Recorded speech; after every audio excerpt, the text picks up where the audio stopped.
Hi, hello, it's Nikki, and welcome to my messy bookshelf. Today I'm here to share my weekly reading wrap-up, and I feel like I've been on a hiatus, though I have not. I think it's just because I am recording like 2 days later than normal, but here we are.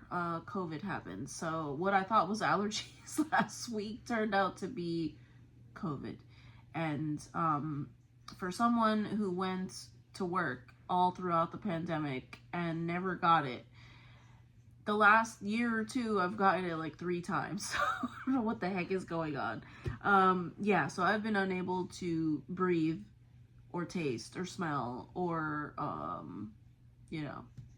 do a lot of anything. But here we are. It was a terrible week, but it was a pretty good week for reading, so I can't complain about that. And without further ado, I will stop rambling and get into it. So the first thing, let's just get the main event out of the room here. The first thing that I finished was Don Quixote by Miguel de Cervantes, and this is one that I've been talking to you all about for the last 3-4 weeks now. I think it took me nearly an entire month to get through it finally, but what a month it was. I loved it, and we'll probably make a separate video about this. Who am I kidding? I will make a separate video about it once I gather my thoughts. And yes, I loved it. I don't know if it was supposed to be as funny as it was. It was hilarious, but it was also very sweet, and I just fell in love with the characters. Don Quixote and Sancho Panza will live in my heart forever. One thing I will say, and I should probably save this till I talk about it in another video, but I was very unhappy with the ending. So, love it. I think it's one I will probably read a few times in my lifetime, hopefully. But the ending, I was not a fan of the ending. But despite all that, how many pages is this book, or this edition? It was 982 pages, so it was worth it. It was still worth it. I will definitely love this book forever, I think. So, Don Quixote, we have finished, and I am on to other things. As far as classics go, I decided to go with A Room with a View. I did not start it right away. I finished Don Quixote, I think, on Monday or Tuesday. And I have only read like the first 4 or 5 pages in A Room with a View by E.M. Forster.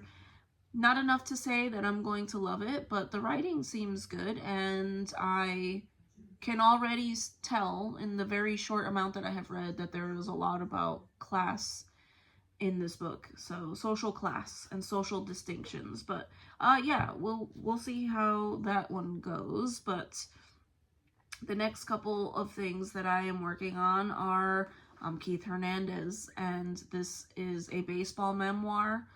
And as boring as that sounds to a lot of you, this is not what I expected when I picked up a baseball memoir.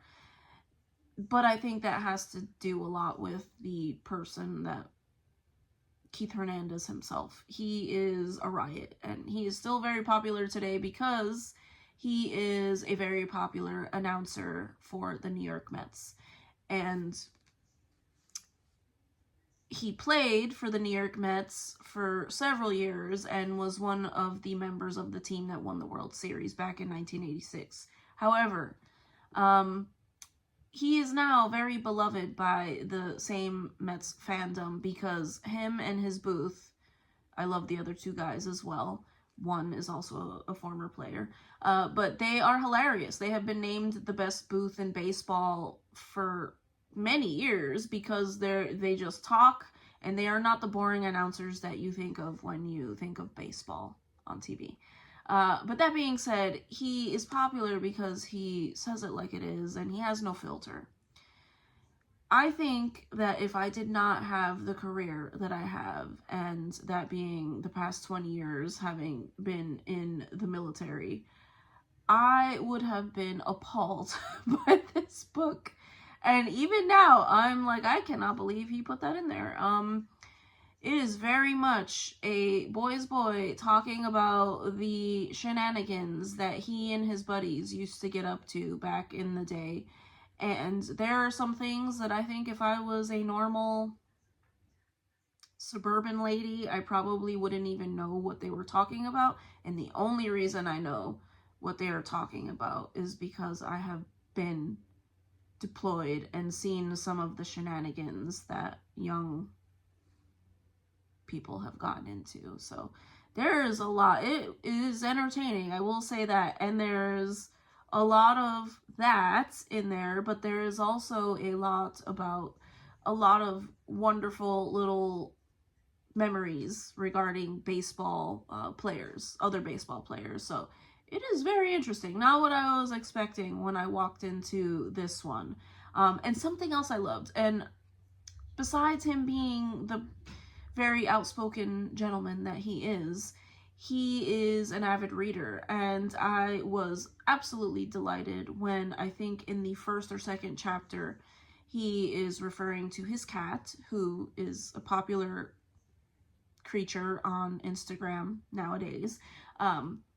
He refers to his cat as his Sancho Panza, and I was like, I just finished reading Don Quixote. How funny is that I would get a reference to Don Quixote in a baseball memoir that is talking about all kinds of crazy after dark shenanigans.